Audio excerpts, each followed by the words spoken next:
조금 특별한 것 같습니다.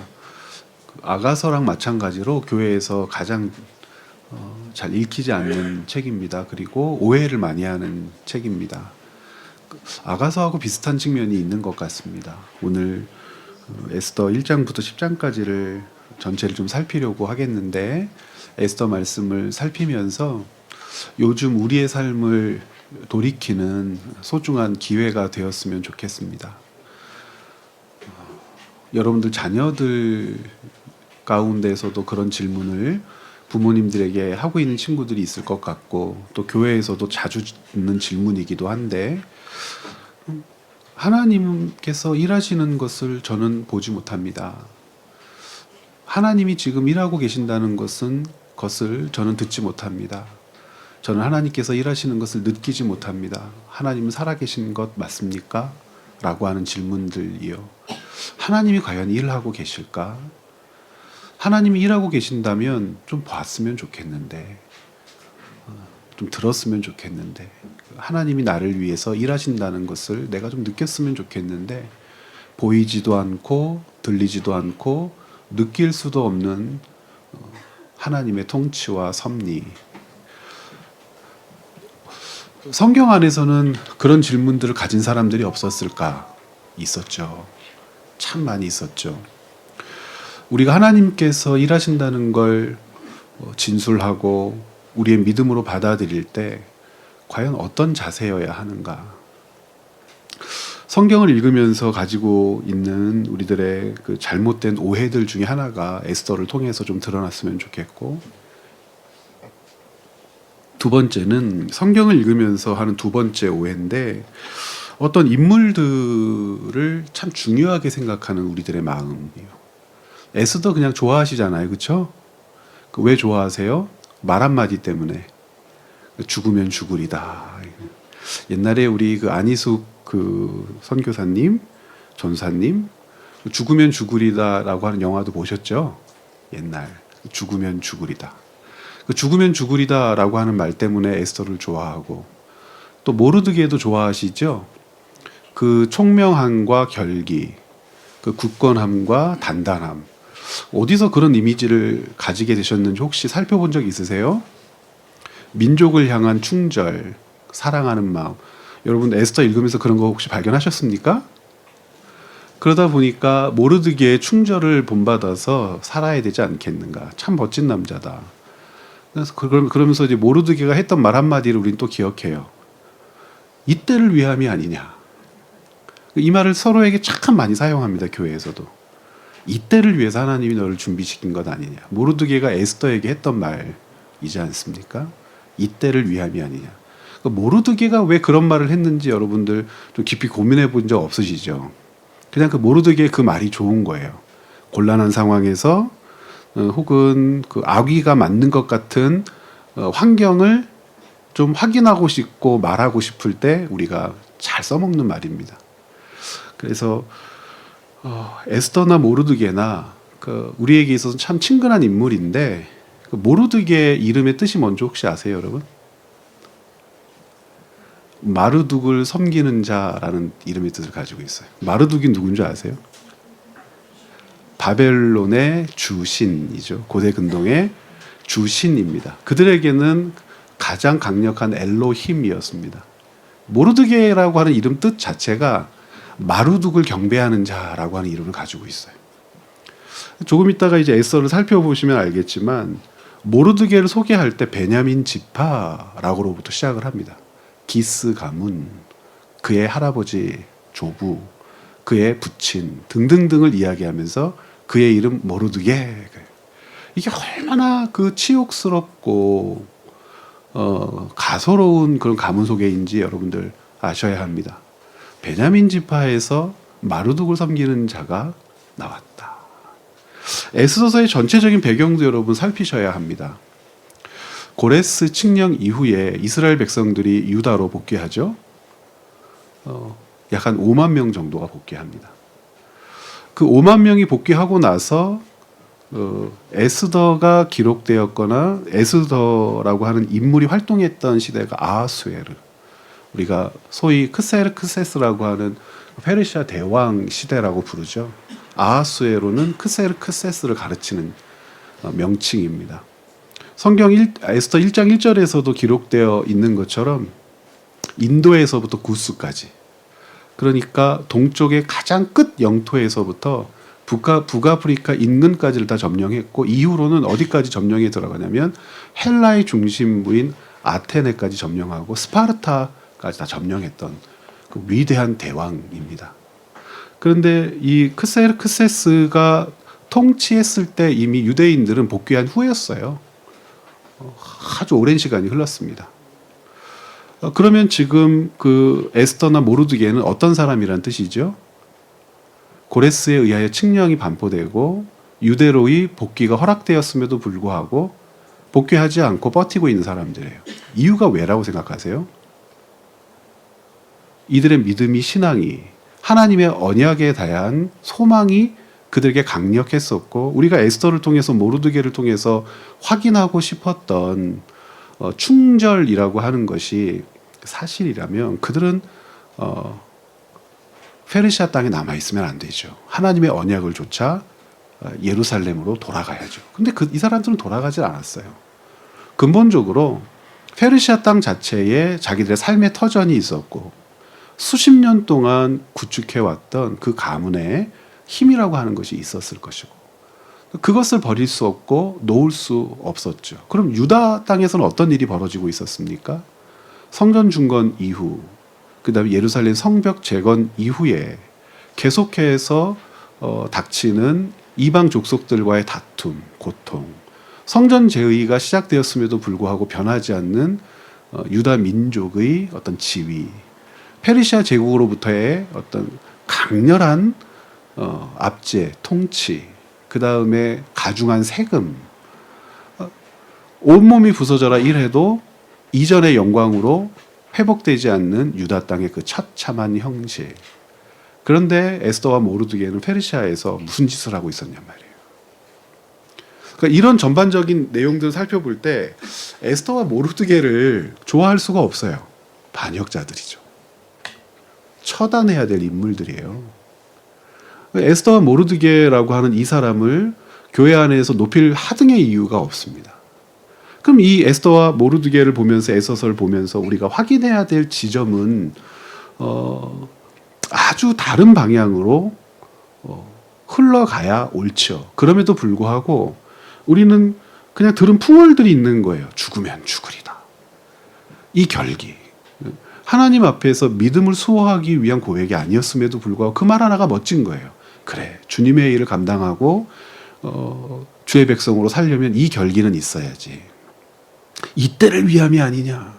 그러니까 다른 사람에게 어떤 헌신을 요구하거나 손해를 감내하라고 요청하고 싶을 때 이때를 위함이지 라고 말하고 싶은 우리 안에서 어떤 욕심들이 에스더서를 활용하게 하고 있다면 지금 많이 실수하고 있는 부분이 있으니까 올해 에스더서를 읽으면서 여러분들이 다시 한번 정돈하고 에스더서가 우리에게 주는 신학적인 의미, 신앙적인 어떤 유의, 하나님께서 우리에게 이것을 정경으로 읽게 하신 이유가 무엇인지 확인하는 귀한 시간으로 삼으셨으면 좋겠습니다.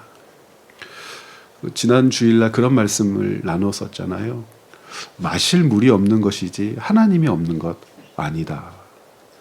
먹을 떡이 없는 것이지 하나님이 계시지 않는 것 아니다. 그런데 이것이 우리의 신앙이고 믿음이라고 말씀을 드리면 많은 분들이 실망하세요. 하나님을 믿는 이유는 마실 물을 얻기 위함이고 하나님을 믿는 이유는 먹을 떡을 주실 분에 대한 기대와 소망이 있는 것이지라고 이야기하는데 그렇지 않다. 성경은 늘 얘기합니다. 마실 물이 없는 것이지 하나님이 없는 것이 아님을 깨달을 때 그것을 그리스도인 삶이라고 받아들일 때 세상을 바라보는 눈, 자세, 마음의 심상들이 어떻게 바뀌어질 수 있는가. 수많은 성경의 구절들이 우리 그것을 가르치거든요. 거기에까지 한 걸음 더 나아갔으면 좋겠습니다. 오늘 그래서 에스더를 10장까지를 아마 살펴볼 수 있을 것 같습니다. 내용이 어렵거나 그렇지가 않기 때문에 1페이지부터 한번 보시죠. 에스더서는 어떤 책인가? 에스더서는 그 등장하는 두 주인공, 뭐 크게 잡으면 하만까지 세 명의 주인공이라고 할 수 있는데 그 등장 인물 중에 하나인 에스더라고 하는 왕후, 아하수에로의 왕후로 책봉받은 유대인 여자의 이름을 좇아서 에스더라고 하는 이름의 책을 우리는 성경으로 봤습니다. 에스더를 소개하는 구절이 에스더 2장 7절에 구체적으로 나와 있죠. 우리 1장에도 등장하지 않습니다. 2장 7절에 등장을 하는데요. 자, 2장 7절 2페이지 여러분 보면서 함께 읽죠. 그의 삼촌의 딸 하다사 곧 에스더는 부모가 없었으나 용모가 곱고 아리따운 처녀라. 그의 부모가 죽은 후에 모르드게가 자기 딸같이 양육하였더라. 아, 이 에스더는 유대인 여인이었었구나. 이름이 따로 있었구나. 가정 안에서 부르는 이름이 따로 있었던 것 같아요. 이때만 하더라도 히브리어, 모국어를 잊지 않았던 유대인들이 통상적으로 사용하는 언어와 자기 가정에서 사용하는 언어를 구별해서 썼던 것 같고, 가정에서 자녀를 낳았을 때에는 그 유대식 이름을 지어줬던 것 같습니다. 그래서 이 아이의 이름을 하다사라고 지어줬지만 부모님들은 일찍 돌아가신 것 같고 삼촌 손에서 자랐다고 증언하고 있습니다. 이 하다사라고 불리우는 이 여인을 페르시아어로 이 당시에는 어떤 이름으로 대외적으로는 불렀냐면 에스더라고 하는 이름으로 불렀다. 하다사라고 하는 이름, 이 히브리어는 어떤 뜻을 가지고 있는가? 우리말로 번역하기 좀 애매하긴 하죠. 없으니까. 그런데 우리말로 굳이 번역하자면 상록수 정도가 될 것 같습니다. 상록수. 도금량이라고도 부르는데 사전에서 도금량을 찾아보면 식물도감에서 도금량을 찾아보면 제가 써드린 것처럼 떨기나무인데 늘 푸른 떨기나무인 거예요. 그러니까 잎이 마르지 않고 항상 푸르름을 유지하는 떨기나무. 우리는 그 상록수라고 부르잖아요. 그 상록수에 해당하는 이름, 이것이 하다사 혹은 도금량, 우리말로 하면. 그래서 이 에스더라고 하는 이 여자아이의 본명은 하다사였다. 그런데 대외적으로는 이 아이를 에스더라고 불렀는데 이 에스더라고 하는 이름 자체가 페르시아어입니다. 이란어죠. 이 에스더, 에스테르라고 하는 이름을 굳이 번역한다면 별이라는 뜻을 가지고 있습니다. 원래 이름은 하다사이지만 별이라고 하는 이름으로 대외적으로 불리웠던 이 여인을 주인공으로 인식하면서 이 책의 이름을 전통적으로 에스더라고 부릅니다. 근데 어떤 사람들은 에스더라고 부르기보다 모르드게가 중심이 서 있다. 이 모르드게를 중심으로 해서 기록된 책이기 때문에 에스더라고 부르지 말고 모르드게라고 부르자. 근데 유대인들이 모르드게라고 성경 이름을 짓겠습니까? 조금 전에 뭐라고 그랬어요? 모르드게라고 하는 뜻이 어떤 뜻이라고요? 예, 마루둑의 충성스러운 종이에요. 마루둑을 경배하는 자라는 뜻입니다. 성경 이름으로 절대 받을 수 없는 거죠. 유대인들도 알아요. 에스더가 아니라 모르드게라고 이 책의 이름을 부르는 것이 훨씬 더 합당하다는 것 알고 원래 전통대로라면 가장 앞에 등장하는 단어로, 그러니까 성경에 있는 대부분의 책들은 그 책의 가장 첫 번째 등장하는 단어를 가지고 와서 이름을 삼았거든요. 그렇게 삼든지 그렇게 해야 되는데 사람 이름으로 삼았던 이유가, 그러니까 이 인물들을 중심으로 해서 펼쳐지는 역사의 내용이 워낙 전체 내용 안에서 강력하게 차지하고 있기 때문에 그렇게 했던 것 같은데, 유대인들이 모르드게라고 부르지 못하더라도 우리끼리는 이 책을 그냥 모르드게라고 명명하자, 이런 성경 학자들도 많이 있습니다. 그러면 이게 누구에 의해서 언제쯤 저작되었을까? 이 굉장히 중요한 이슈입니다. 몇 페이지를 한번 보시냐면 뒤로 넘기셔서 7페이지를 한번 보시겠습니까? 7페이지에 보면 페르시아 왕들의 연대표, 그리고 그냥 짧게 소개를 좀 해드렸죠. 페르시아 왕들의 연대표는 아주 정확한 것들은 없어요. 대부분 동의하는 정도.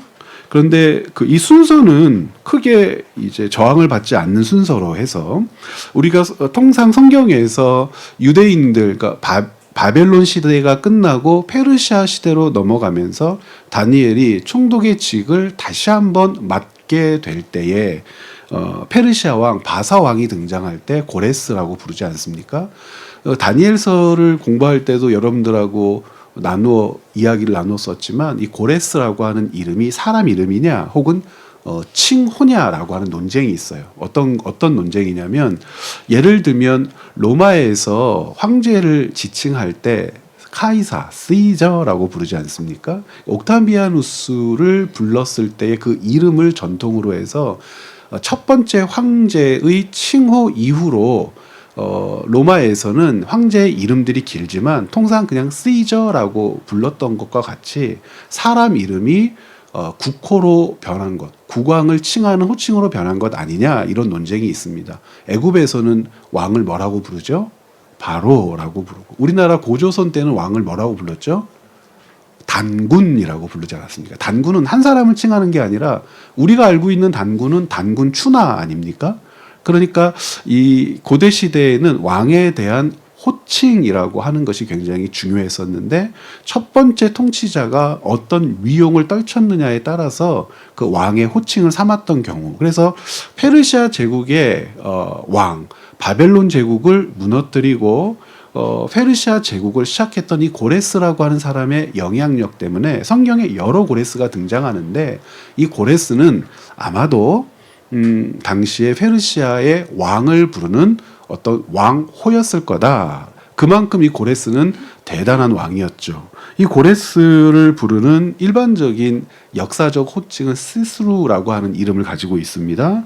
이 사람에 의해서 그 유대인들이 본국으로 다시 돌아가게 되죠. 그 유명한 고레스 칙령이라고 하는 것이 반포된 이후에 그 다음에 캄프세스라고 하는 제왕이 등장하고 그 이후에 다리오라고 하는 제왕이 등장하고 그 다음이 아하수에로. 근데 제가 일부러 크세르크세스라고 써놨죠. 크세르크세스가 훨씬 더 일반적인 호칭이기 때문에 그렇습니다. 우리는 아하수에로라고 부르지만 일반적으로 사람들은 아하수에로 그러면 몰라요. 크세르크세스. 크세르크세스 많이들 아신다고 제가 그때 그랬어요. 영화들 많이 보셨지 않습니까? 예, 스파르타와 그 이란, 이 페르시아 제국의 그 큰 전쟁. 그러면서 이 페르시아 제국에 의해서 결국은 스파르타가 점령되긴 하지만 뭐 아테네라든지 뭐 다 점령됩니다. 그 과정에서 결국 그리스 제국 자체가 제국이라고 해야 될까? 그리스 유나이티드가 다 멸망하긴 하지만 끝까지 저항했던 그 세력으로서 스파르타 군대의 이야기를 그렸던 300이라고 하는 영화 있지 않습니까? 굉장히 그 당시에는 이게 그 화면의 구도라든지 이게 되게 막 신선했는데 굉장히 잔인한 영화죠. 보신 적 있으세요? 거기에 그 스파르타를 점령하려고 등장했던 코끼리 타고 막 등장했던 그 빠바기 왕이 누구냐면 바로 이 크세르크세스. 거기서 아예 크세르크세스라고 호칭을 합니다. 아하수에로라고 하는 왕이죠. 그러면 이 에스더라고 하는 이 책이 언제쯤 기록됐을까? 이 아하수에로가 자기의 왕비를 폐위시키지 않습니까? 자기의 왕비를 폐위시키는 이야기가 에스더 1장에 자세하게 기록이 되어 있어요. 조금 이따가 설명드리겠지만 이 왕비를 폐위시키는 이야기가 왜 이렇게 자세하게 기록되었을까를 조금 생각해 보셔야 합니다. 그리고 나서 대신해서 두 번째로 세운 왕비가 에스더란 말이죠. 그러면 그 에스더의 이야기를 크세르크세스 당시에 기록했을까? 아마 그렇지 않았을 거다. 누구 때 기록되었을 거라고 대부분 보냐면 아르탁세르세스, 우리는 이 사람을 뭐라고 불러요? 아닥사스다 이렇게 부르는데 그 다음 후임자 아들이었던 아닥사스다 때에 기록된 책이었을 거다. 그럼 어디에서 기록되었을까? 아마도 예루살렘에서 기록되었을 가능성이 굉장히 크다. 그러면 왜 기록되었을까? 이스라엘 백성들이 복귀했습니다. 고레스 때 복귀했어요. 고레스부터 시작해서 누구까지요? 아르탁세룩세스, 아닥사스다까지. 자, 539년의 고레스 칙령에 의해서 이스라엘 백성들이 복귀 준비를 하고 복귀를 했다고 치면은 그 기간이 대충 몇 년 정도가 되는 거예요.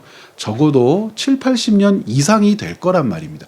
굉장히 오랜 세월이 흐른 겁니다. 예루살렘으로 복귀해서 정확한 기간은 알 수는 없어요. 그러나 최소한 100년은 되지 않았다 하더라도 70년, 80년 이상은 됐었을 거다. 단번에 복귀하지 않죠. 조금씩 여러 번 복귀를 하게 됩니다. 전체 인원이 얼마나 됐을까? 많이 잡아도 5만 명 정도 그 이상은 되지 않았을 거다. 그 에스라나 느헤미야의 기록을 가지고 살펴보았더니 12지파 전체가 복귀했겠냐? 그건 말도 안 된다. 왜냐하면 722년에 북이스라엘이 멸망한 후 10개 지파가 흩어져 버리지 않습니까? 그리고 그리고 나서 200년이 되지 않아서 586년에 남유다가 멸망했을 때 말 그대로 남유다잖아요.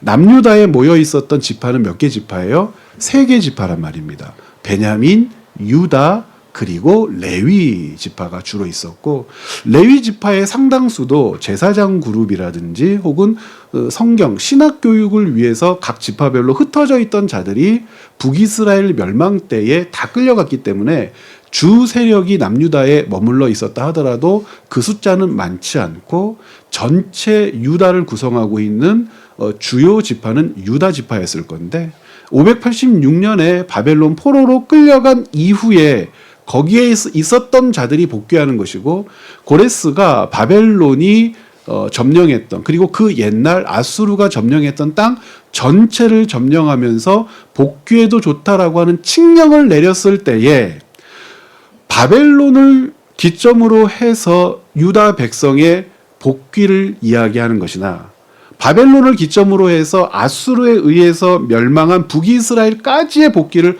허용했을 때를 감안한다 하더라도 아수르의 시점까지를 늘린다라고 하면 그 기간이 훨씬 더 멀어져서 이스라엘 민족이 자기들 민족의 정체성을 그대로 유지할 수 있었겠느냐라고 하는 반문이 있을 수 있고, 그렇기 때문에 12개 지파가 예루살렘에 고레스 칙령 이후로 다 모였다라고 하는 것은 불가능한 것이고, 아마 모였다 할지라도 일부가 모였을 것이고 일부 지파만 모였을 것인데, 그러니까 이런 거랑 똑같은 거죠. 12개 지파를 좇아서 자기들의 가문을 자랑하지만 옛날에 우리나라 일제강점기 때에 족보 없는 일반 사람들이 족보를 돈 주고 사서 다 성씨를 갖잖아요. 일반 그 양반이 아니고서 대부분의 백성들이 그 가문의 어떤 중요한 가치나 이런 것을 알았을까? 잘 몰랐을 것이고, 그리고 노예라든지 종들은 이름, 성을 갖고 있지 않았지 않습니까? 이스라엘 백성들도 비슷한 그런 형태의 날들을 보내고 있었을 것이다. 어찌 되었건 이렇게 해서 복귀한 이스라엘 백성들이 그곳에서 녹록지 않은 삶을 살고 있었는데, 녹록지 않은 삶을 살고 있었던 가운데 에스라나 느헤미야의 혁명적 지도력으로 이스라엘 민족이 바라보아야 될 어떤 민족의 가치가 고양되었다.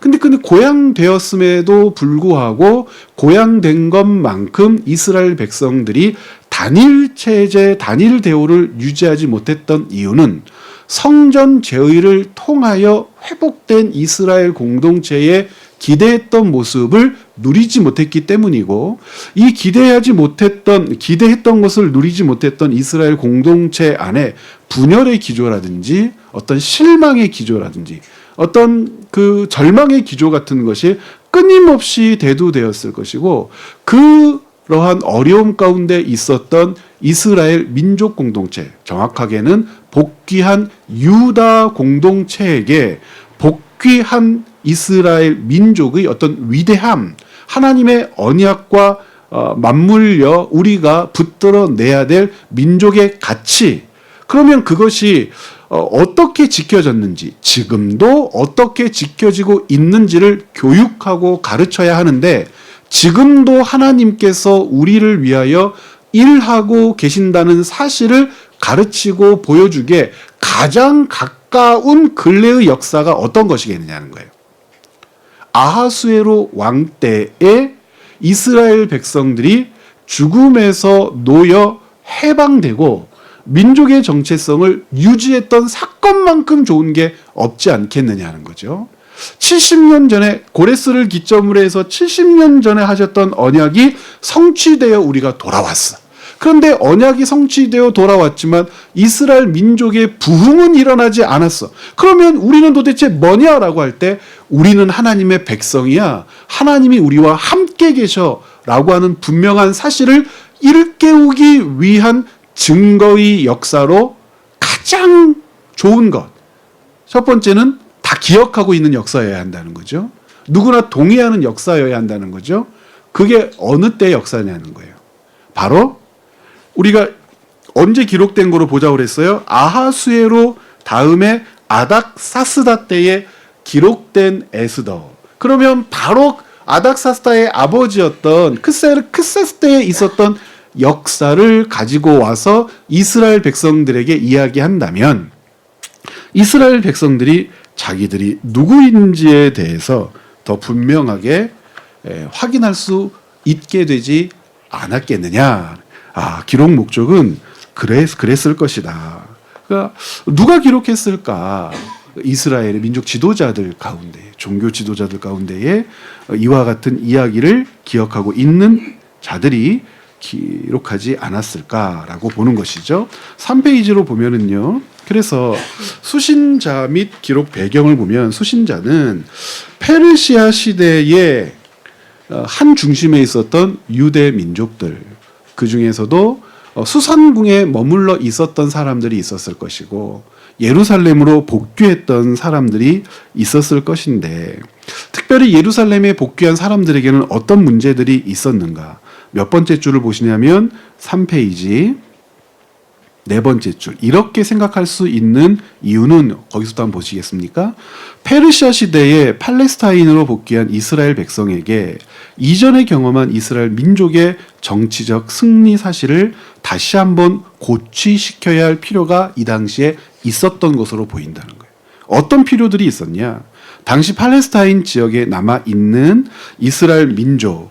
그들은 이스라엘 민족이 떠난 다음에 다른 여러 민족들이 이스라엘 땅을 점유하고 살고 있었죠. 계속해서 영토 분쟁이 일어날 수밖에 없었단 말입니다. 그리고 복귀한 이스라엘 민족은 이 사람들에게 환영받았겠어요? 당연히 환영받지 못했겠죠. 왜냐하면 70년 넘게 떠난 땅을 우리가 점유하고 있었는데 돌아와서 내 땅이니까 돌려줘라고 하면 돌려주겠습니까? 돌려주지 않을 거란 말입니다. 절대 환영받지 못했을 겁니다. 이스라엘 민족은. 그래 복귀한 유다 공동체는 이들과 무엇이 있을 수밖에 없어요? 영토 분쟁이 있을 수밖에 없고요. 성전 건축 또 성벽 재건 등 산재한 문제들이 잘 해결된 것 같았지만 계속해서 방해받으면서 마무리되어져야 될 문제들이 있었고 그것을 마무리해야 될 책무가 있었지만 그 책무를 부여받은 사람들은 그 땅에서도 환영받지 못했고 또 당면한 여러 가지 재정적인 문제, 외적인 갈등의 문제 때문에 유다로 복귀한 것 자체를 어떻게 여겼을 가능성이 큽니까? 후회했을 가능성이 굉장히 큽니다. 왜 우리 아버지는, 우리 할아버지는 왜 유다로 돌아와서 복귀해서 이런 어려움을 우리들에게 가중시키는가? 차라리 저 사람들처럼 복귀하지 않는 것이 더 좋았을 텐데 이런 거죠. 그래서 에스더서는 이와 같은 처지에 놓인 유대 공동체에게 고향으로 복귀가 어떤 과정을 거쳐 이루어졌는지를 다시 상기시키는 그런 필요성에 답하는 책이고요. 복귀하지 않고 페르시아에 남아있는 사람들에게는 어떤 직무가 있는지도 가르치는 거죠. 어디를 잊지 않아야 돼요? 예루살렘, 유대를 잊지 않아야 되고 그곳으로 떠난 민족, 자기들의 형제 자매들을 잊지 않아야 되고 왜 계속 지원해야 되는지 힘을 보태야 되는지도 이야기할 필요가 있었던 거죠. 에스더서는 이와 같은 기능을 통해 예루살렘에 복귀한 자들이 당장에 닥친 어려움 때문에 페르시아를 그리워하거나 페르시아에 남아있는 사람을 원망하지 않게 하는 기능이 있었고 그래서 에스더서는 복귀한 공동체에 하나님의 뜻과 인도가 있었음을 알리는 가르침입니다. 그러므로 발신자는 먼저 팔레스타인으로 복귀한 페르시아 시대의 유력한 유대인이고 수신자는 복귀한 유대인이 포함된 페르시아 제국 안에 남아 있었던 이스라엘 백성들이었을 거다라고 보는 것입니다. 4페이지로 넘어가서요. 그러면 이 에스더서는 어떤 특징이 있는가? 특별히 에스더서의 마지막 10장에 보면 불임절과 관련된 내용이 자세하게 기록되어 있습니다. 여러분 불임절 들어보셨죠? 이스라엘 백성에게 3대 절기가 아님에도 3대 절기만큼 강력하게 지켜진 절기가 하누카라고 하는 수전절, 그 다음에 불임절 이렇게 있죠. 하누카는 언제 지켜지게 된 절기입니까? 예루살렘 성을 다시 점령하게 되었을 때. 그 그리스 세력에 의해서 짓밟히고 빼앗기고 그리고 농락당했던 이스라엘 백성들, 유대인들이 제사장 그룹을 중심으로 마카비 가문이 일어나게 되고 혁명을 일으키게 되고 일시라도 다시 자기들의 어떤 종교적인 독립성, 정치적인 독립성을 회복시키면서 민족 사상을 고취시켰던 절기 하나가 있고, 이 불임절 같은 경우에 이 이스라엘 백성들 안에서 우리가 누구지? 도대체 우리는 여기에 왜 있지? 페르시아에 머물러 있었던 이스라엘 백성들이 민족의 정체성을 잃어버릴 즈음에 생겨났던 사건이 하만이라고 하는 사람에 의한 이스라엘 민족 멸절의 위기이지 않았습니까? 그 민족 멸절의 위기에서 하나님은 우리를 어떻게 구원해 내셨는가를 확인하게 하는 그 절기로서 불임절이 등장하게 되죠. 조금 이따가 이제 이 부분도 좀 자세하게 다루겠지만 불임절이 퓨림이라고 하는 단어로부터 우리나라 말로 그냥 번역된 그런 말입니다. 원래는 부르라고 하는 말에서 왔어요. 부르. 부르는 주사위입니다. 주사위. 이게 노름할 때 쓰는 주사위를 얘기하는 겁니다. 맞추는 거죠. 거기에서 온 게 푸림이라고 하는 제비 뽑다라고 하는 그런 개념인데 불임절의 유래를 설명합니다. 그래서 유대 절기 중 하나인 불임절 때는 해마다 회당에서 에스더서를 낭독하고 에스더서 중에 하만이라고 하는 이름이 나오면 야유를 하면서 이 절기를 즐겼다는 전통이 있습니다. 그럼 왜 그랬을까? 에스더서의 특징을 한번 보죠. 에스더서의 특징 여러분 읽으면서 한 4-5가지를 발견할 수 있는데 어떤 형태로건 누구의 이름이 거론되지 않아요? 하나님의 이름이 거론되지 않습니다. 이런 위기에 처한 순간 에스더도 그렇고 모르드게도 그렇고 하나님께 기도할 법하잖아요. 그런데 하나님의 이름이 전혀 거론되지 않아요. 이건 어쩌면 의도적인 기술처럼 보입니다. 무슨 뜻이냐면 이 책이 정경에 포함되어 있고 현재 그리스도인인 우리로 하여금 이 책을 읽게 하는데 이 책은 하나님의 이름이 기록되어 있지 않지만 오히려 가장 강력하게 하나님의 이름을 부르게 하는 책인데 이것은 기술시에서부터 처음 기록 때부터 이와 같은 의도와 목적을 가지고 기록한 책이 아니겠는가라고 보는 거죠. 무슨 뜻이냐면 세상의 다른 신들처럼 하나님을 만질 수 없고 볼 수 없지요. 세상의 다른 신들의 특징은 뭡니까? 형태를 눈으로 보지요. 손으로 만질 수도 있어요. 하다못해 아들을 낳고 싶으면 갓바위 불상에 코도 만지고 그래요.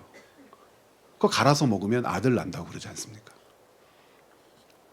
효험을 본 사람이 있는지는 잘 모르겠는데.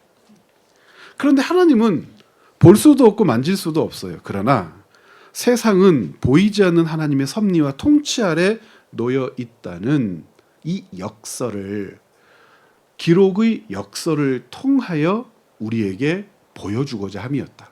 하나님 하고 부르지 않아도 하나님의 이름을 망령되이 일컫는 세상 사람들 안에서 하나님은 그들에게 이름이 불려지지 않아도 일을 하시는 분이다 라고 하는 것을 드러낼 목적으로 기록된 책이 아닌가.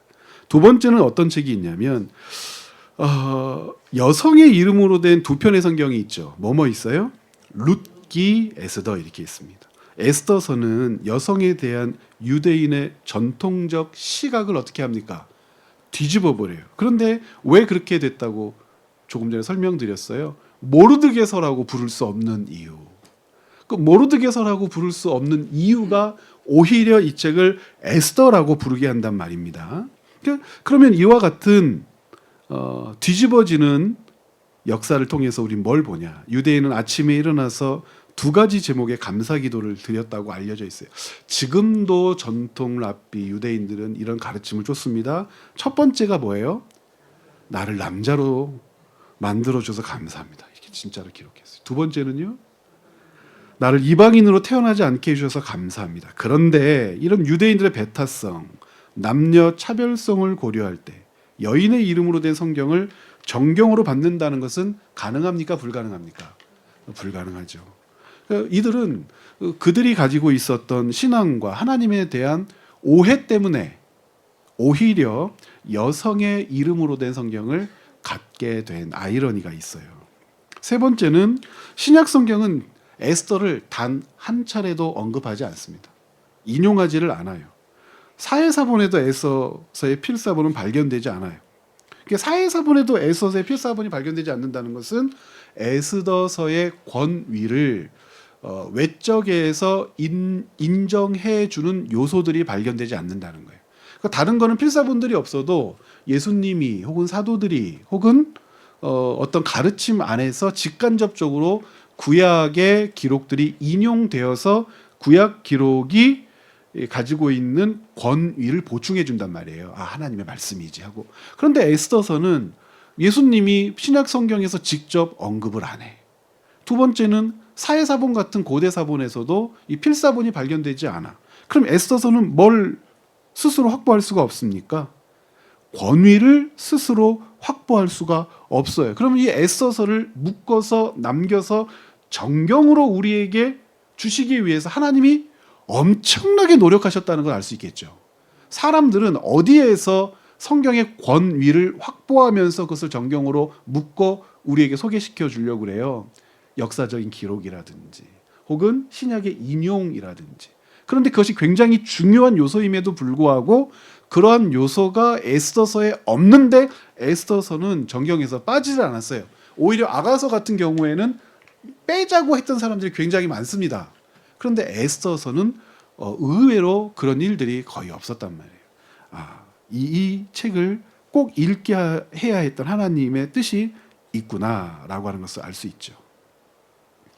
남겨주신 목적이 무엇인지를 그래서 계속 생각하면서 에스더서를 읽어야 한다는 겁니다. 네 번째, 에스더에는 율법이나 제사제도에 대한 언급이 없어요. 이것은 뭘 얘기하죠? 친유대적인 책이 아니라는 거예요. 친유대적이다라고 하는 것은 무엇을 중심으로 해서 읽도록 요구되는 책이 아니라는 뜻일까요? 율법, 언약을 중심으로 해서 읽도록 요구하고 있는 책이 아니다. 그러니까 친유대적인 책이 아니라고 하는 이유 때문에 이 책에 나와 있는 이야기, 줄거리, 내용들은 오히려 이방인들에게 하나님이 우리 안에서 우리를 위하여 어떻게 일하실 수 있는 분인지를 오히려 더 기대하게 하는 그런 기능들이 이 책에 있겠다. 그리고 두 번째는 율법이나 제사제도를 언급하지 않은 이유는 무엇 때문일까? 성전이 중건됐죠? 이미 한 70년 정도가 지났단 말이에요. 복귀하고 나서. 그럼 당연히 성전은 중건됐어요. 그리고 예루살렘 성벽도 재건됐죠. 그러니까 성전이 중건됐다면 그 중건된 성전에서 어떤 일들이 벌어져야 됩니까? 제의가 하나님 앞에 온전히 올려져야 되죠. 회복되어져야 되죠. 그런데 우리는 성경 안에서도 중건된 성전에서 온전한 제의가 회복되지 않았음을 확인할 수 있어요. 어떤 책에서 그렇습니까? 말라기에서. 말라기를 보면 하나님 앞에 드리는 예물 논쟁으로 많은 그 지면이 할애되어 있습니다. 말라기를 통해서 하나님께서 뭐라고 그러세요? 야, 진짜 너희들의 그 재물을 내가 너무 받고 싶지 않아서 누가 좀 나서서 뭘 장가줬으면 좋겠다 그럽니까? 성전문을 좀 장가줬으면 좋겠다. 이유는요, 저는 것, 눈먼 것, 털 빠지는 것, 사람도 먹을 수 없는 것을 하나님께 제의로 드리고, 소재를 드릴 때는요, 거기에다가 모래를 잔뜩 섞어가지고 탐관오리들도 그런 짓을 하지 않았을 텐데, 그런 것들을 하나님 앞에 예물로 드리더라는 거예요. 이유는요. 하나님을 섬겨도 뭐가 없어요. 효험이 없어요. 신을 섬기면 효험이 있어야 되는 것 아닙니까? 비나이다, 비나이다 있으면 손바닥이 닳아지도록 제사를 드리고 공경을 다하여 공경을 하나님께 올려드렸다면 그에 걸맞는 응답이 있어야 되는데 응답이 없는 거예요. 살림이 좋아지는 것도 아니고 문제가 해결되는 것도 아니고 그러다 보니 가장 먼저 아까운 것 어떤 것이 생각나겠어요? 11조 같은 거예요. 11조만 드리면 100배의 복을 받는다고 했는데 100배는커녕 자꾸 자산이 줄어들고 수입이 줄어들어요. 그러면 11조를 낼 필요가 있어요, 없어요? 이거는 큰 소리로 하시네, 권사님. 없어요.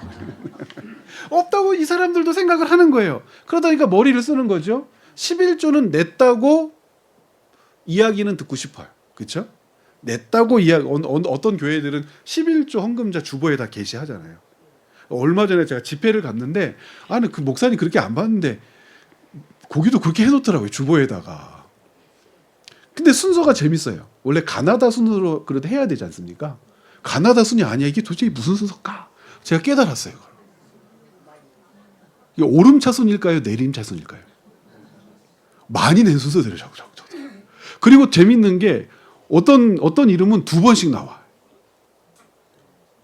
2번 내면 2번. 2번 내면 이름을 2번 해주더라고요. 이게 얼마나 웃깁니까? 박희정 옆에 또 박희정. 그럼 누구든지 오타라고 생각하겠죠? 그래서 제가 목사님께 물어봤어요. 목사님, 이거 오타인데 이름이 이렇게 2번씩이나 기록되어 있어요? 재밌어서 2번 냈어요, 목사님. 이게 11조는 그런 것인데. 그러니까 그렇게 해서 체면은 있으니까 안 낼 수는 없어요. 어떻게 해요? 일단은 못 먹는 거, 팔아도 못 사갈 거, 뭐 이렇게 같이 있으면 피부병이 옮을 거. 일단 처리를 해야 되는데 어디다 처리해? 성전에서 처리하는 거예요.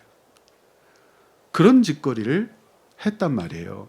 그러니까 에스더서가 기록될 즈음에 우리는 도대체 누군가? 하나님은 도대체 누군가? 우리가 이렇게 죽도록 우리 가문에서 헌금을 막 열심히 내가지고 집도 제대로 짓지 못하고 땅 파서 굴 파서 살고 성전부터 지었는데 우리는 도대체 왜 이 모양인가?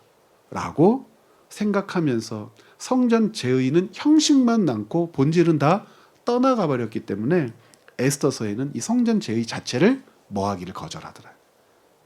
기록하기를 거절했다라고도 본단 말입니다. 5번째.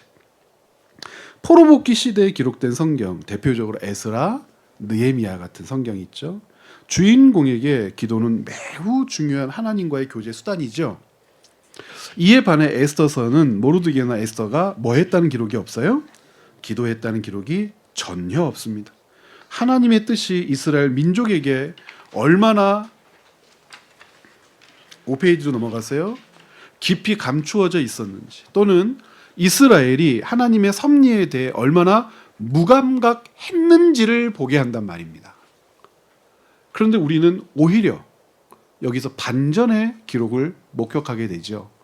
글로 기록된 내용이 아니라 신비에 기록된 하나님의 역사.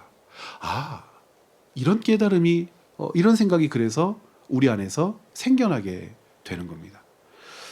하나님이 사람을 위하여 일하신다는 것은 어떤 의미가 있는가? 우리가 공로를 배제한다. 은혜로 하나님의 백성이 되었다라고 하는 것은 구호가 아니라 사람에 대한 하나님의 신실함이 아니었다면 우리는 하나님의 자녀가 될 수 없었겠구나라고 하는 분명한 사실을 구약적인 측면에서도 분명하게 확인하게 된다는 거죠. 그래서 에스더서의 메시지는 너무나 분명해요. 어떤 메시지를 가지고 있습니까? 파란 색깔로 기록해놨잖아요. 함께 읽어볼까요? 하나님의 백성과 세상에 나타난 하나님의 주권적인 섭리. 누가 알든지 모르든지 세상이 알든지 모르든지 하나님은 주권적인 섭리로 세상을 돌보고 계신다. 하나님의 백성이라고 불리우는 자들이 알든지 모르든지 자기 백성에 대한 하나님의 주권적인 섭리, 언약을 이행하시려는 하나님의 성실함, 그 언약의 내용을 변개치 않으시는 하나님의 진실함, 곧 자기 백성에 대한 신실한 하나님의 역사는 그 백성이란 자가 알든지 모르든지 언제나 함께 있다. 에스더서는 겉으로 보이지는 않지만 당신의 뜻을 성취해 가신 하나님의 주권적 섭리를 보여주죠. 에스더서는 하나님이 세상 제국의 권세를 넘어 온 세상 만물을 다스리는 왕 중의 왕이라고 말해요. 에스더의 저자는 비록 하나님이나 여호와라는 단어를 사용하고 있지는 않지만 모든 역사가 하나님의 절대적인 주권과 섭리 안에서 움직여지고 있음을 에스더서의 이야기 구조를 통하여 증언하죠. 하나님은 자기 백성을 구하기 위해 에스더와 모르드게를 사용하세요. 그러나 에스더와 모르드게는 우리가 생각하는 것처럼 하나님께 대하여 뭘 걸고 있지 않아요? 기대와 소망을 걸고 있지 않아요. 하나님은 에스더와 모르드게의 행동과 말 그리고 반복된 선택의 모든 과정에 깊이 개입해 계셔요. 그러나 당사자인 이들은 오히려 몰라요. 누구의 열심이, 하나님의 열심이 누구의 열심보다 항상 커요?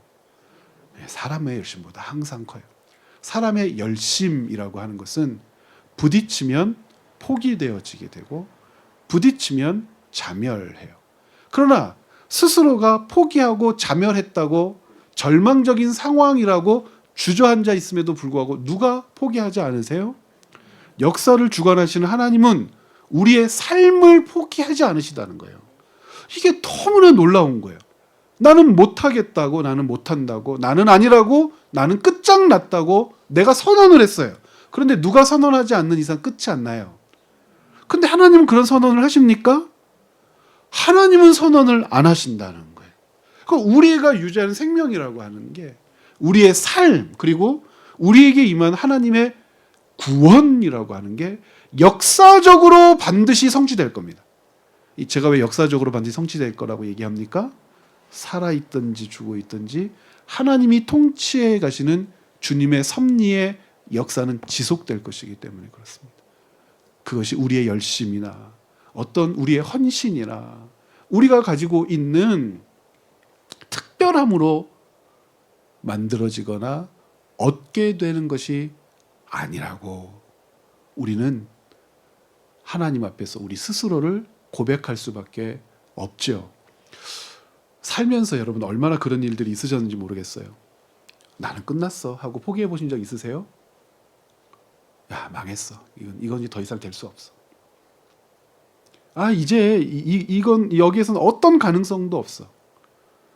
놀랍게도 하나님은 우리 인생 전체를 바라보시며 우리의 삶을 붙들어 당신의 역사를 이루어 가시며 처음부터 끝까지 우리의 삶을 하나님이 포기하지 않으세요. 우리에게 약속된 하나님의 언약을 포기하지 않으세요. 그래서 여러분들에게 감히 말씀드릴 수 있어요. 여러분들이 포기해도 아무 소용 없어요. 주님께서 살아계신 하나님께서 우리의 주인 되심의 권리를 포기하지 않으실 것이기 때문에 그렇습니다. 그러니까 우리가 포기하라고 혹은 우리가 포기했다고 이야기해도 하나님이 우리를 포기하지 않는 이상 포기되지 않는 것이 우리를 향한 아버지의 구원의 역사라고 이야기할 수 있습니다. 그래서 에스더서의 이 주요한 메시지를 생각하면서 읽으면 하나님의 섭리는 다음과 같은 의미에서 중요해요. 어떤 의미냐? 이 단락이 좀 기억해 하셨으면 좋겠는 단락인데요. 하나님은 새로운 약속을 주지 않고 과거의 언약을 이행하기 위하여 역사 속에 당신의 통치와 섭리의 결과를 나타내세요. 이것은 한 가지 사실을 깨닫게 합니다. 그것은 인간 앞에 펼쳐진 역사의 주체가 누구라고 하는 사실입니까? 하나님입니다. 그러므로 에스더서를 읽으며 에스더를 높이고 모르드게를 높이는 일 그만하시라는 겁니다. 우리는 에스더를 읽으면 읽을수록 역사의 주체는 그 시대를 날고긴 어떤 인물이 아니라 하나님이셨다는 사실을 깨닫는 거죠. 그래서 사람은 계속해서 노력해야 돼요. 어떻게 해요? 잊혀지기 위하여 노력해야 돼요. 은퇴해야 하고 은퇴 이후에는 잊혀지려고 애써야 합니다. 은퇴하기 전에 내가 남겼던 삶의 여적, 그리고 내가 행했던, 그리고 사람들에게 칭송받았던 어떤 일은 사람이 칭송받을 만한 어떤 일이 아니라 누가 주도권을 가지고 일하신 흔적입니까? 여호와 하나님이요. 사람은 죽어서 이름을 남긴다고 했는데 그리스도인들은 죽어서 이름을 남기지 않아도 괜찮습니다. 역사의 뒤안길로 사라져서 누구에게 기억되지 않아도 괜찮아요. 하나님께서 이 역사의 주체라고 하는 사실을 우리가 살아 숨쉬는 동안, 기동하는 동안 믿음으로 고백할 수 있는 사람이라면 하나님의 신실한 종입니다. 때때로 인간은 자신이 놓인 환경에서 기도의 응답을 찾을 수 있을지 모르지만 하나님이 역사를 주관한다는 것은 인간의 기도 또는 하나님의 이름을 부르는 호소에 예속된 일이 아니에요. 되게 어렵죠.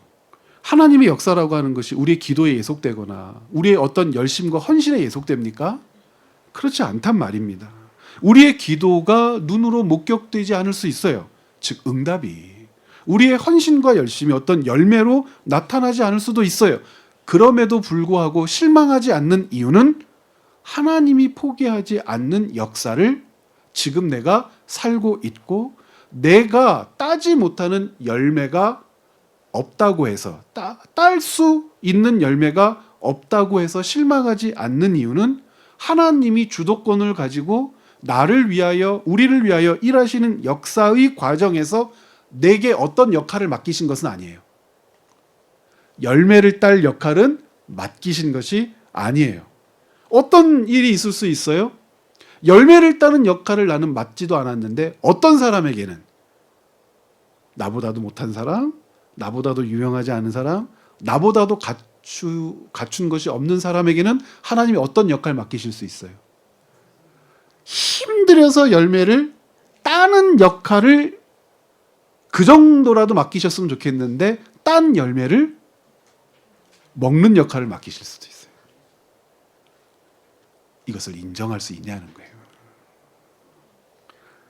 아멘이라고 하시지만 속이 쓰리죠. 나는 왜 그래야 되죠?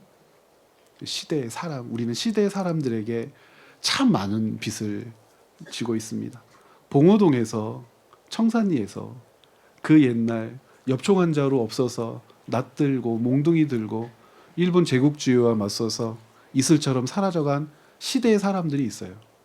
우리에게는 가까운 근 과거에 시대의 사람들이 우리를 위해서 남긴 그들의 여적이라고 하는 것이 있어요. 하나님이 역사를 통치하시는 역사의 주인, 섭리의 당사자가 아니라면 그 모든 사람들은 불쌍한 사람이에요. 그러나 사람들에게는 시대에 부여된 시대의 임무라는 것이 있어요. 열매를 따지 못하는 시대의 임무를 살고 있다고 자책할 필요 없고 절망할 필요 없고 실컷 따먹는 역할을 부여받았다고 해서 자랑할 이유가 없는 거예요. 하나님을 믿는 마음이 하나님이 통치하신다는 사실을 믿는 것으로부터 뿌리 내려진 것이라면 내게 맡겨진 역할을 살아내야 할 성실함이 있나를 살피는 것이 옳은 것이지. 나는 왜 열매 딸 자격을 주지 않냐는 둥, 나는 왜 먹을 자격을 기회를 주지 않냐는 둥 할 하등의 이유는 없단 말입니다. 그래서 하나님의 역사는 인간의 기도라든지 인간이 가지고 있는 어떤 헌신에 예속되지 않습니다. 기도는 하나님의 주권적 역사를 신뢰하는 인간의 뭐라고 불러요? 그래서 기독교의 기도와 세상 종교의 기도가 다른 이유가 여기에 있어요. 세상 종교에서의 기도는 자기의 삶을 예속시켜요. 그러니까 기도에 의지합니다. 우리도 우리의 삶을 기도를 하나님께 올려드리며 의지하죠. 그런데 이것은 예속되거나 기도에 휘둘리는 것이 아니라 나를 지키고 사랑하시고 나를 위하여 일하시는 하나님에 대한 신앙 고백인 거예요. 아, 하나님이 나를 위하여 일하시는구나. 나를 위하여 일하실 것이 분명하구나. 그 하나님에 대하여 알지 못하고 분명한 것들을 확신할 수 없는 연약함이 있기 때문에 이렇게 해주십시오, 이렇게 해주십시오, 이것을 주십시오라고 요청하죠. 그것에 대하여 응답하시는 것, 하나님이 우리를 향한 사랑의 은혜라는 것도 믿어요. 그런데 하나님이 그 기도에 어버하시는 분이 아니에요. 예속되는 분이 아니에요. 그럼 예속되지 않는다라고 하는 표현이 부정적이냐? 그렇지 않습니다. 그 기도가 있느냐, 그 기도가 없느냐에 하나님이 우리를 향한 당신의 손길이 예속되어 있다면 기독교에 있어서 모든 예전과 모든 내용은 무엇으로만 가득 차야 됩니까? 기도로만 가득 차야 되죠. 그런데 이 기도가 하나님을 향한 신앙 고백이고 생명의 호흡이며 우리가 하나님의 주권을 인정하는 사람이라고 하는 외적인 증언, 증거라면 기도라고 하는 것을 통해서 기대하는 것은 결과가 아니라 하나님과 나와의 관계를 바라보는 것이며 하나님이 나를 위하여 지금도 일하고 계신다는 사실을 숨을 쉬는 것처럼 날마다 확인하는 것이기에 무엇보다 무엇이 귀해요?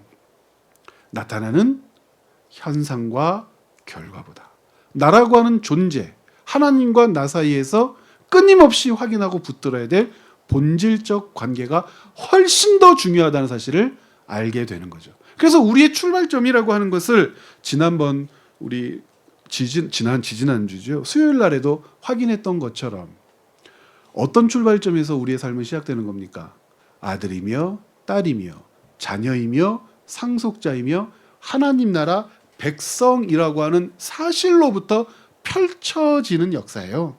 우리의 역사라는 이것을 쟁취해가는 역사가 아니라 여기에서부터 시작되는 역사입니다. 여기에서부터 시작된 역사니까 여기에서부터 시작된 그 시점에서 누리는 영광보다 더 좋을 영광이 있어요? 그런 건 없어요. 더 기쁜 상황이란 있어요?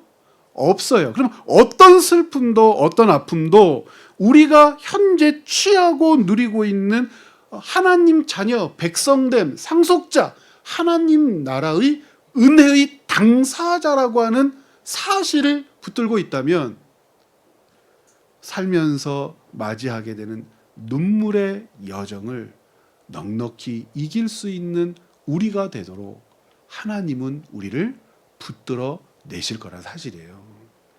그러므로 에스더를 읽으면서 우리는 이 사실을 분명하게 확인하게 되는 거죠. 에스더서에서 에스더나 모르드게의 기도, 하나님께 대한 호소의 장면이 등장하지 않는 것을, 이스라엘을 구원하신 하나님의 손길이 인간으로부터 요구되어 하나님이 수용하신 뭐가 아니에요? 결과가 아니구나. 하나님은 하나님의 뜻을 하나님의 때에 하나님의 방법을 펼쳐 내시죠. 언약을 잊지 않는 분이시기 때문에 다시 언약을 상기하시도록 요청할 필요가 없다고 에스더서는 우리에게 가르쳐 주는 거예요.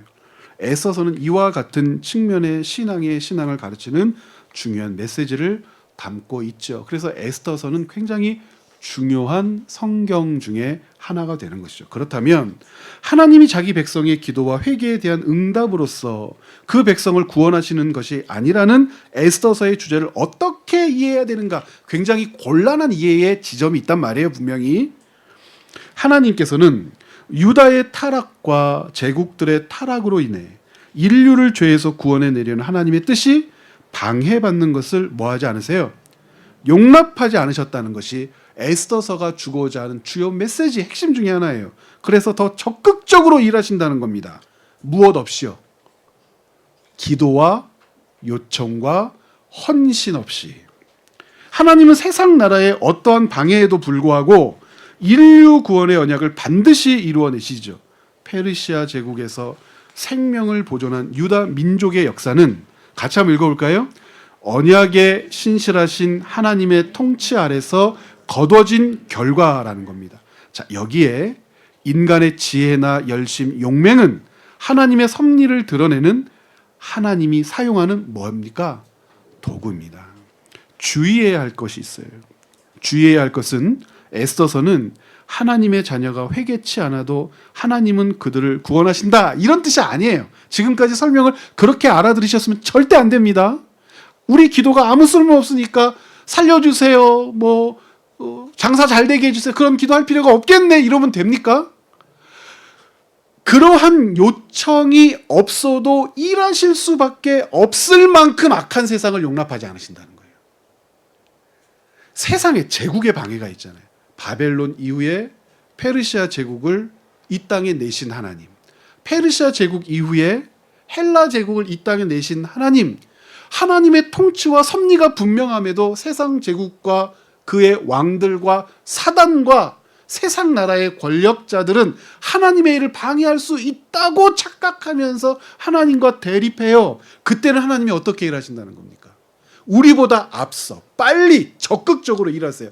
우리가 하나님 지금 저 바벨론 제국을 벌해 주세요 라고 일하지 않아도 우리보다 먼저 달려가셔서 그 모가지를 비틀어 버리신단 말이에요. 요즘 우리나라 역사를 보시면서 그런 생각 안 하세요? 먼저 비틀어 버리시는 거예요. 그 하나님을 우리에게 가르쳐 주는 책이란 말입니다. 그래서 기도하지 않아도 일하시는구나 이런 것을 가르치는 책 아니에요. 에스더서를 잘못 이해하면 이렇게 오해할 수 있다는 거예요. 이 책의 핵심은 하나님은 당신의 약속인 인류 구원의 역사를 이루기 위해 사탄의 술수와 결합된 인간의 방해 속에서도 끝까지 일하신다는 것을 오히려 더 적극적으로 가르치십니다. 누구보다 누가 더 급해요? 모르드게가 야 이스라엘 민족이 수산공뿐만 아니라 페르시아 제국 전체에서 다 도륙당하겠구나 라고 마음 먹은 것보다 누구의 마음이 더 급해요? 하나님의 마음이 훨씬 더 급해요. 왜요? 그 민족과 맺으신 언약 때문에 그래요. 에스더의 문맥에서 발견하는 하나님의 일하심의 원리는 저는 오늘날도 같다고 믿습니다. 나라와 민족을 향한 우리의 염려. 요즘도 이렇게 내란 사태가 종식되었다고 우리가 생각을 했잖아요. 대통령이 탄핵되고 이제 모든 직무가 정지된 게 아니라 소멸되었으니까. 그런데 또 다른 사건이 일어나고 또 다른 사건이 일어나면서 야 언제쯤 편하게 잠을 자보냐. 한 2, 3일 편하게 잠자고 나서 그러고 나서 잠을 못 자는데. 여러분 제가 일일이 다 말할 수는 없지만 뭐 전화, 문자, 상담 찾아오시는 분 여러분은 나만 목사한테 전화하나 보다 생각하실지 모르지만 아니에요, 여러분. 야 나만 목사를 찾아가나 아니에요. 정말 많아요. 진짜 오래 전에 만났던 어떤 분도 연락을 해오시고 막 그렇습니다. 그리고 지금은 이제 잘 헤어져서 지금 만나지 못하는 한 교회에서도 막 연락이 옵니다. 목사님 도대체 이 세상을 어떻게 봐야 합니까? 그래서 제가 에스더서를 준비하면서 분명하게 말씀드릴 수 있어요. 우리가 가지고 있는 우리의 생각보다 하나님이 훨씬 급해요. 훨씬 아파하시고요. 훨씬 더 마음 상해하세요. 세상의 이 잘못된 권력자들과 사탄 마귀의 하수인들은 지들이 뭔가 힘을 합치고 결속하고 자기의 것을 지켜내려고 모의하면 하나님의 역사와 하나님의 섭리와 통치를 부숴버리거나 막을 수 있다고 착각하면 계속 뭔가를 만들어내거든요. 절대 그럴 수 없어요. 근데 우리 눈에 보이는 것은 뭐가 보여요? 마치 그렇게 뒤집어질 것 같고 잡아먹힐 것 같고 망할 것 같고 없어질 것처럼 보이잖아요. 모르드게와 에스더가 자기 민족을 살리려고 했던 그 간절함보다 에스더서는 누구의 간절함이 더 컸다고 얘기합니까? 하나님. 그러다 보니 그들이 생각하지도 못했던 지점에서부터 자기 백성을 구원해 내시려고 준비해 놓으셨고 일을 진행해 내셨고 속속들이 간섭하셔서 모든 환경과 역사를 주도해 가시더라라고 보여줘요. 그러므로 어떤 교만을 버려야 돼요? 하나님이 모르시는 것 아닌가? 하나님이 관여하시지 않는 것 아닌가? 하나님이 외면하시지 않는 것 아닌가? 여러분 아니요. 하나님의 마음이 언제나 내 마음보다 앞서 일하시며 내가 급한 것보다 훨씬 급하시고 내가 아파하는 것보다 비교도 할 수 없을 만큼 아파하세요. 그 하나님을 에스더서 말씀을 읽는 중에 꼭 읽어내고 발견하고 고백하는 그런 한 주간 되시기를 부탁드립니다. 예, 우리 한 10분 정도 쉬고 이제 본문 내용 구체적으로 살펴보겠습니다.